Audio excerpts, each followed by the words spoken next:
Mateus capítulo 13, versículo 13, é uma passagem assim de extrema advertência para o povo de Deus, né? Porque o princípio estabelecido ali para a nação de Israel foi ratificado tanto nas epístolas, né, dos apóstolos, quanto tudo que permeia a própria escritura, né? Quando a gente lê lá Mateus 13, versículo 13, vai dizer assim: por isso lhe falo por meio de parábolas, porque vendo não enxergam, e escutando não ouvem, muito menos compreendem.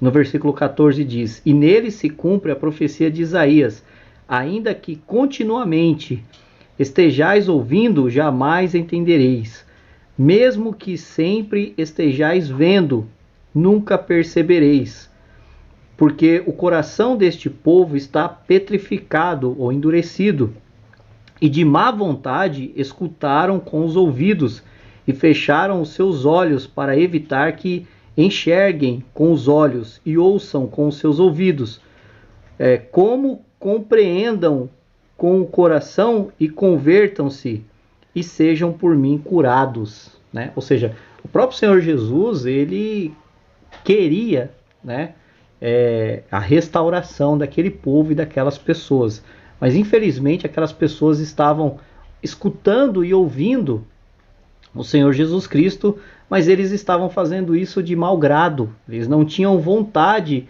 de escutar as coisas pertinentes ao reino de Deus.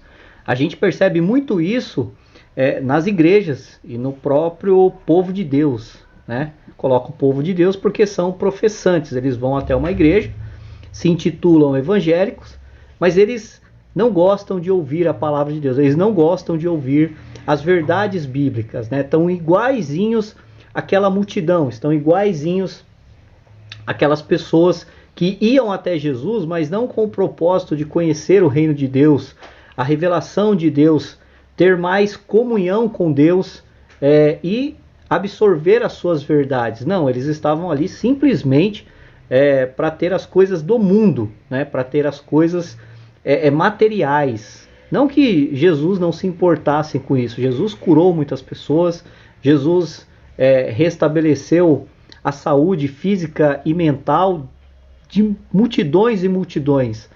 Mas esse não era o propósito principal do Senhor Jesus. O propósito principal do Senhor Jesus era trazer salvação ao seu povo e ao mundo. E isso fica muito claro lá no Evangelho de João, no capítulo 1, né, do versículo 10, que diz que aquele que é a palavra estava no mundo, e o mundo foi feito por intermédio dele, mas o mundo não o reconheceu. Veio para os que eram seus, e os seus não o receberam. Contudo, os que o receberam, aos que creram em seu nome, deu-lhes o direito de se tornarem filhos de Deus, né? Uma coisa bem importante aqui é que o apóstolo Paulo ele vai aplicar essa fala do próprio Senhor Jesus Cristo à própria igreja, né? E a igreja que eu falo são as pessoas que fazem parte, que compõem ela. Quando a gente vai lá em Romanos 11, 22, a gente percebe que o apóstolo Paulo ele traz esse princípio bíblico, porque ele vai dizer assim, portanto, considere a bondade e severidade de Deus, severidade para com aqueles que caíram, mas bondade para com vocês, desde que permaneça na bondade dele, de outra forma, vocês também serão cortados. O povo de Israel, ao invés de receber o Senhor Jesus Cristo como seu Senhor e Salvador, eles rejeitaram o Senhor Jesus Cristo. Eles estavam ouvindo a palavra do Senhor de mau grado, porque eles queriam apenas coisas terrenas. O apóstolo Paulo, lá na frente, né, ele vai dizer que se nós esperarmos por Cristo somente para as coisas materiais aqui nessa terra, somos os mais miseráveis, né? Então, o que estava acontecendo ali? Uma cegueira proposital. A própria nação, ela se auto-endurecia, ela ouvia aquilo de mau grado, ela não queria aprender mais do Senhor Jesus. O Senhor Jesus, ele estava ali, ele estava presente, ele estava ali para qualquer um poderia sentar e ouvir e escutar e ir aprender. E o Senhor Jesus Cristo, vendo todo esse auto-endurecimento daquela própria nação, então ele começa a aplicar um princípio: ele não mais jogaria pérolas aos porcos.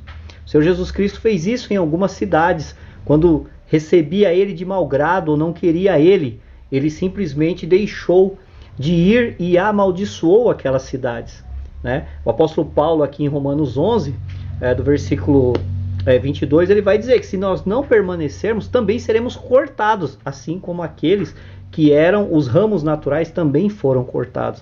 O princípio bíblico totalmente estabelecido. E aqui cabe algo muito interessante, né, que o Matthew Henry ele vai dizer: cegueira proposital é seguida por uma cegueira judicial. Ou seja, uma vez que as pessoas elas se autodeclararam seguidoras de Jesus, ou estão ali participando, querendo, mas que elas recebem os ensinamentos de Jesus de mau grado, então essa cegueira proposital que essas pessoas estão trazendo sobre elas acaba se tornando uma cegueira judicial. E quando essa cegueira judicial ela vem sobre a pessoa, ela não tem mais reversão. Isso a gente entende e compreende à luz de Hebreus capítulo 6. Aqui em Hebreus, no capítulo 6, o apóstolo Paulo ele diz assim: ora, aqueles que uma vez foram iluminados, provaram do dom celestial, tornaram-se participantes do Espírito Santo, experimentaram a bondade da palavra de Deus e os poderes da era que há de vir, mas caíram. A mesma coisa que Paulo adverte lá em Romanos 11, 22. Mas caíram, é impossível que sejam reconduzidos ao arrependimento, pois para si mesmo estão crucificando de novo o Filho de Deus, sujeitando-se à desonra pública. Isso também fica muito evidente quando Paulo escreve, né, a carta dele, a segunda carta aos Tessalonicenses, capítulo 2. Aqui em 2 Tessalonicenses, capítulo 2, do versículo 11 para frente, vai dizer assim: por esta razão, Deus lhe enviará um poder sedutor, a fim de que creiam na mentira, e sejam condenados todos os que não creram na verdade, mas tiveram prazer na injustiça. Então, ou seja, uma cegueira proposital é seguida por uma cegueira judicial. E quando isso acontece, não existe mais reversão, não existe mais volta. É uma sentença judicial da parte de Deus.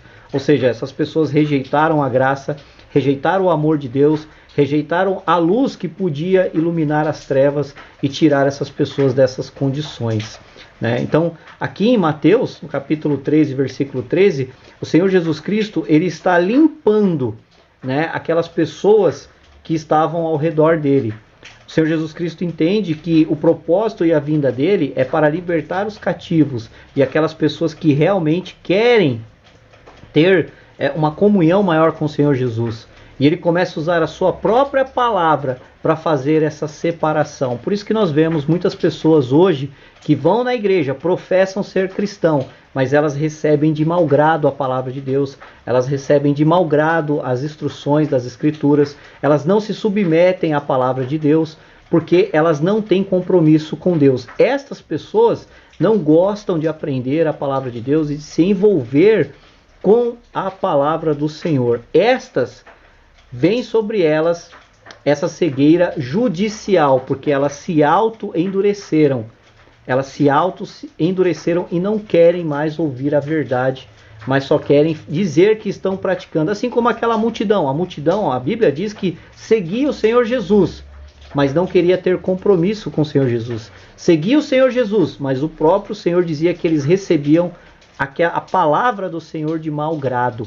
Hoje cabe a você ou receber a palavra do Senhor de bom grado, se tornar um discípulo e andar com o Senhor Jesus e ser seguidor dele, ou ser igual àquela multidão, aonde você causa uma cegueira proposital e receberá uma cegueira judicial da parte de Deus. Seja igual aos discípulos. Não entende a passagem? Peça ao Senhor. Procure entender a palavra de Deus. Não seja uma multidão que caminha a passos largos ao inferno. Deus abençoe.